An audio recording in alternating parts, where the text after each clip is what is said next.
ነው። አንድ ጊዜ ቆም ባሉ ሪያድን የታገተው ያገታት አረብ ነው። የራያ ቆቦ ልጅ ነው። ህዝባይሽ መንገሻ ትባላለች። 4 ወር ሆኗታል። እና የቤቱ ሎኬሽን ሙሉ መረጃ አለ። እንዲሁም እዛ አካባቢ ሂደው ቤተሰብ የሆነ ሰው መስጂድ ያለ ፊት ለፊት እዛ መስጂድ ሂደው አናግራቸው ኡስታዞቹን እንደማይችሉ ነው የተናገሩት። እና ባካችሁን እንደው በመጀመሪያ አላህ እንደ በስደት ያላችሁ እንደው ከእንዲህ አይነት ፈተና አላህ ይጠብቃችሁ። እናት አባት የሆኑ አረቦች ያዘግላቸው አረቦቻቸውን እና ሪያድ አካባቢ ያላቸው አምባሲዎች፣ ህጋዊ የሆናቸው ሰዎች ማውጣት የምትችሉ ሙሉ መረጃ እኔ ጋር ስላለ ይቺ ልጅ እናግዛል የምትሉ ሰዎች አናግሩኝ። 0542140775 በዚህ አሊያም 0582918043 በዚህ ልታናግሩኝ ትችላላችሁ። በመቀጠል ደግሞ ትላልቅ ሚዲያ ላላቸው ሰዎች ሸርና ዲት ሪፖስት አደረጋቸው። ይህንንም ቪዲዮ አደርሱላቸውና ይቺ ልጅ ያውጣት እባካቸው። እባካችሁ ስልክ ቁጥር እዚህ ጋር የተቀመጠው የቤተሰቧ ቁጥር ነው። ያለውን ሙሉ መረጃ ከነሱ ተወስዳላቸው። ሙሉ የቤቱ እስከነ ቤቱ ቪዲዮ አለ፣ ሎኬሽን አለ። አረብ ነው ያገታት። እባካችሁን እንደደረስላት ሪያዶች፣ በተለይ ኤምባሲዎች ጋር ደርሱልኝ። ለሪያድ ኤምባሲዎች ሸር ኮምፕሊክ አድርጋቸው። ይቺ ልጅ ታግታ ነው። አንድ ጊዜ ቆም ባሉ ሪያድን የታገተው ያገታት አረብ ነው። ሁላችሁም ይሄን ቪዲዮ እየሰማችሁ ማለት ነው ላይክ እያደረጋችሁ ሼር እያደረጋችሁ ለኢትዮጵያ ኤምባሲ ሪያድ ላለው አድርሱለት። ሪያድ ላይ አረብ አግቷታለች፣ የምታሳዝን ልጅ ማለት ነው። እስከነስሟ የራያ ቆቦ ልጅ ናት። እስከነስሟ ሰምታችኋል ማለት ነው። አድራሻ ስልክ ቁጥርም አለ። መርዳት የምትፈልጉ እንደሰማችሁት በስልክ ቁጥሩ እርዷት ማለት ነው። እና እችን ልጅ ለፖሊስም ቢሆን ደውላችሁ ሎኬሽን አለ እየተባለ ነው፣ እባካችሁ እናውጣት። ወደ ሁለተኛው ደግሞ መረጃ ስንሄድ እቺ እህታችን እንግዲህ ሪፖርት የተገናኘቻት ጓደኛዋ እስከ 3 ወር ድረስ እዚህ አብረው ሲደዋወሉ ነበረ። ልጅቷ ከሞተች አሁን 4 አመቷ ነው። እንዳትናገሪ ብላታለች። ደብድበው አረቦች ህይወቷን አጥፍተዋል ማለት ነው። ሙሉ መረጃ ከልጅቷ ስሙት በትዕግስት ማለት ነው። እና ልንገር ለቤተሰብ አልንገር ከትላንት ወዲያ ነው መሞቷን የሰማሁት ብላለች። ግን እንዳትነግሪ ብላ ሪከርድ አድርጋልኛለች። ምን ይሻለኛል እያለች ነው። እንደኔ ተናገሪ ነው ምላት። እስኪ እንስማ ቪዲዮ። ቀያየርን ወደው አብረን ምናምን ፎቶ ተነሳሳን። ታይ ፎቶ ሁላ አልነሳም እኔ ዜዷ ፎቶ መነሳት አልወድም ይቅርብን ሁላ እያለችኝ ማለት ነው። ከዛን እሺ ሀይ ለመስታወሻ አክል ነው ብዬ ፎቶ አብረን ምናምን ተነሳን ማለት ነው። ከዛ በቃ በጣም በነገራችን ላይ ወደዚህ ስንመጣ ምግብ ሁላ ኢትዮጵያ ላይ አልበላንም ነበር በፍርሃት የተነሳ ማለት ነው። በቃ ወንድሟ ጥሩ ሰው በመሆን የተነሳ ምግብ አስቋጥረው ሪፖስት ይዞልን መጣ። ለእኔም ለእሷም 3 ነበረ። በጣም የተግባባኑ ልጆች ማለት ነው። ከዛ በቃ አብረን መጣን። እዚህ ከመጣን በኋላ የእኔም ሰውየው መጥቶ ወሰደን። ሁላችንም አንድ ቢሮ ነበርን። ቢሮ ውስጥ ተበታተነን። በቃ ደህና ሁኑ ተባብለን ተለያየን። እርስ በራስ ገባን።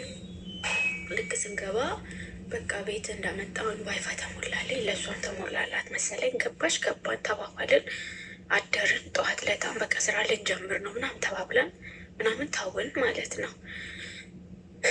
ከዛ እሺ ተባብለን እኔም እሷም 2 ወር ከሆንን በኋላ 3ታችንም እናወራለን። 3 ወር ከሞላን በኋላ ከወንድሟ ጋር እናወራለን። እህቴ እንዳንቺ አይደለችም ያማታል ደግሞ ትንሽ ማለት ነው። ከዛ ተንከባከቢያት አብሽር በያት ምናምን ይለኛል። ችግር የለውም እሺ ይለዋለሁ። በቃ እንደዛ እያለን ታማክረኛለች ምናምን። እኔ እኮ ዜዷ ወላሂ ማምጣት ፈልጌ አይደለም አግቢ ተብዬ ተገድጄ ከማግባት ብዬ ነው የመጣሁት አለችኝ ማለት ነው። እዛ ሁላችንም ነው የራሳችን ሆኔ ነገር ስንይዝ ይሻላል ምናምን አልኳት። ከዛ ዝም አልን ማለት ነው። በቃ አሁን ማለት የፈለግኩት እያወራን እያለን ሲቲቫ ታሰቃይኛለች። በጣም ብዙ ስራ ታዘኛለች። በጣም በቃ ከአቅሜ በላይ የሆነ ስራ ሁላ ነው የምታሰራኝ። ምን ማድረግ አለብኝ ትለኛለች። አብሽራ አይዞሽ፣ አንዴ ቆርጠን እስከወጣን ድረስ ድንጋም ቢሆን ተሸክመን አንድ ቀን ያልፍልናል። አብሽር አይዞሽ እላታለሁ ማለት ነው።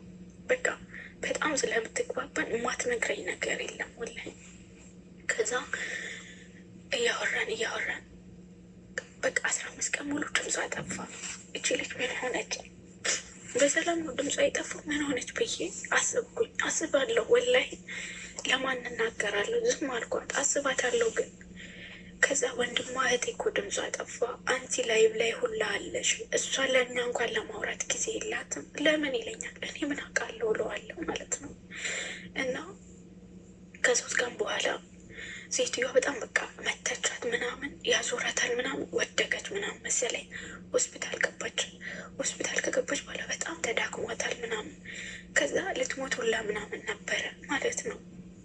ከዛ ሆስፒታል ውስጥ እዛው እንዳለች ዜዷ በቃ ከዚህ በኋላ እኔ ምንም አይነት አቅም የለኝም፣ ደህና ሁኚ፣ ለቤተሰቦች ምንም ነገር እንዳትናገሪ፣ እኔ አንዴ ቆርጬ ከወጣሁኝ በኋላ በሞትም ብኖርም ሬሳይ ለእነሱ ገባም አልገባም አይጠቅማቸው፣ ግን ለማን እንዳትናገሪ አደራሽ፣ ምስጢሬ ነው ተባብለን የለ አለች ማለት ነው። ከዛ አንቺ ምንድን ነው የምታወሪ? ወሬሽን አቁሚን፣ እኔ አሁን ስራ ላይ ነኝ፣ በኋላ አወራሻለሁ አልኳት። በዘዊ ስራ ላይ ነበርኩኝ እኔ በዛ ሰዓት ማለት ነው። በኋላ አወራሻለሁ ስራ ላይ ነኝ ስላት፣ እሺ በቃ ለማንኛውም ደህና ሁኚ፣ ደግሞሽ ስለማታገኝ ደህና ሁኚ አለችኝ። ምን ማለት ነው አንቺ ላይ ያምሻል እንዴ አልኳት። ከዛ ዝም አለችኝ። በዛው ስልኩን ዘጋሁት። ከዛ ለዶክተሯ እሷ ስልኳን ነግረዋለች፣ ድምፅ አስቀምጣላቸው ለቤተሰቦች ብላለች፣ ለዶክተሩ ማለት ነው። ዶክተሩ ደግሞ አረብ ነው፣ ቋንቋ ስለማይችል በአረብኛ ነበረ ድምፅ ያስቀምጠልኝ ለእኔ ማለት ነው። እኔም አረብኛ ብዙም ስለማልችለው እዚህ ቤት በጣም መግባባት ልጅ ነበረች፣ የማዳም ልጅ ማለት ነው። ከዛ ምን እያለ ነው እስቲ ነው ያዳምጪው አልኳት። ከዛ አዳመጠችው ማለት ነው። ከዛ እሷ ሞታለች፣ በህይወት የለችም። መዳሞቿ እዚህ መጥተው ጥለዋት ነው የሄዱት። ቤተሰቦቿ ምናምኗ ማንም መስማት የለበትም፣ እኔ ሞቻለሁ ደህና ሁኚ ብላሻለች። እና ለወንድሞችም ለቤተሰቦችም ምንም ነገር እንዳትናገሪ፣ ዝም በይው በቃ የኔ ህይወት አብቅቷል አለችን ማለት ነው። ከዛ እሺ በቃ ብዬ ዝም አልኩኝ። እኔም ለማንም እንደማልናገር ዝም አልኩኝ። በቃ ምን ማድረግ እንዳለብኝ አላውቅም። እኔ አሁን እያልኳቸው ያለሁት ለወንድሟ ልንገረው ወይስ ዝም ልበለው? መሞቷን አውቄያለሁ። እኔ ግን እዚህ ያለችው ልጅቱ ራሱ በጣም አዝናለኝ ነበረ። እህትሽ ናት እንዴት ነው አለች። አይ አይደለችም ጓደኛዬ ናት አልኳት። ከዛ አይ በቃ ተናገሪ ለቤተሰብ አለችኝ። አሁን ወንድሟ ሁሌ ቀንና ማታ ደውሎ ይጨቀጭቀኛል ማለት ነው። ሁሌ ይደውላል። አረላም ፍሬ የምታውቂ ነገር ካለ ንገረኝ አለች። አሁን ከሞተች 1 ወር ሆናታል። እኔ የሰማሁት ግን ከትላንት ወዲያ ነው። አሁን ምን ማድረግ ነው ያለብኝ? ለወንድሟ ልናገር ወይስ ለቤተሰቦች ልናገር? ምን ላድርግ? ወይስ ዝም ብዬ እኔም ዝም ብዬ ይሄንን ነገር ተሸክሜ ልኑር? ምንድን ነው የምትሉኝ? እስቲ የሆነ ነገር በሉኝ በአላ። እኔ የምለው ትናገርና ምክንያቱም የልጅቷ አስክሬኗ እንኳን መግባት አለበት ወደ ሀገር። እንደገና ደግሞ ሰዎቹ መያዝ አለባቸው። ምን ሆና ሞተች? ለቤተሰብ ትናገር፣ ኤምባሲ ጋር ይድረስ፣ የዝች አሰሪዎቹ አይጠየቁ። ምንድን ነው የተደረገችው? ከመጣች በ4 ወር ውስጥ ማን ነው የገደላት? ለእሷ መሞት መንስኤዋ ማን ነው? ተቀጥቅጣ ተደብድባ ህይወቷ እንዳለፈ ነው እዚህ ጋር የተናገረች ያለችው። ቀጥቅጠው መንበለው ሐኪም ቤት ወስደው ጣሏት። ከዛ ህይወቷ አለፈ። ሪከርድ አርጋ ለጓደኛዋ ለጓደኛዋ እንዳትናገሪ፣ እኔ ሙቻለሁ፣ ከዚህ በኋላ ለቤተሰቦቼ እንዳትናገሪ ብላ አለቻት። ልጅቷ ከሰማች 3 ቀኗ ነው። እና ወንድሟ ደግሞ ለምንድን ነው እህቴ ማደውለው ምን ሆና ነው እያለ ይጨቀጭቀኛል፣ ምን ይሻለኛል፣ እንዳትናገሪ ስላለች ፈርቼ አልተናገርኩም። ልናገር ወይ ነው የምትለው። እንደኔ ትናገርና ምክንያቱም ተናግራ እውነቱ መውጣት አለበት። የዛች ልጅ ደም ከልብ መሆን የለበትም ማለት ነው። መናገር ግድ ነው። ስለዚህ መናገር አለብሽ እህታችን። ለቤተሰብ ተናገሪ፣ ኤምባሲ ጋር ይድረስ፣ የኢትዮጵያ ሕዝብ እንዳለ ይነሳ። የዚች ልጅ ምን አድርጋ ነው ይሄ ሁሉ ተቀጥቅጣ ህይወቷ እስኪጠፋ ድረስ የተደረገች? አዲስ የምትመጡ እባካችሁ ተጠንቀቁ፣ እባካችሁ። በ3 ወር ውስጥ ነው እንግዲህ እቺ ልጅ ህይወቷ የጠፋ። አሁን እቺ ልጅ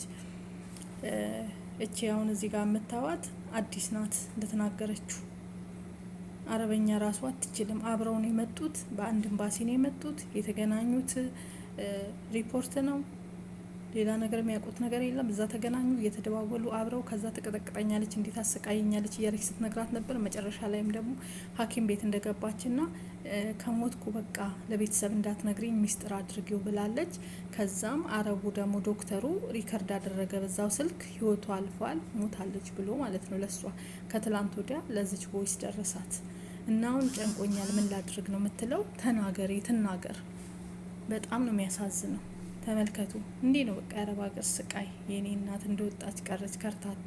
እቺ ደግሞ መግቢያ ላይ ያያችኋት ሚራያ ልጅ አረብ አግቷት ነው ያለችው። ያሳዝናል። ብቻ ሳውዲ ላይ በተለይ የሚደረገው በእህቶቻችን ላይ ልብ የሚሰብር ነገር ነው።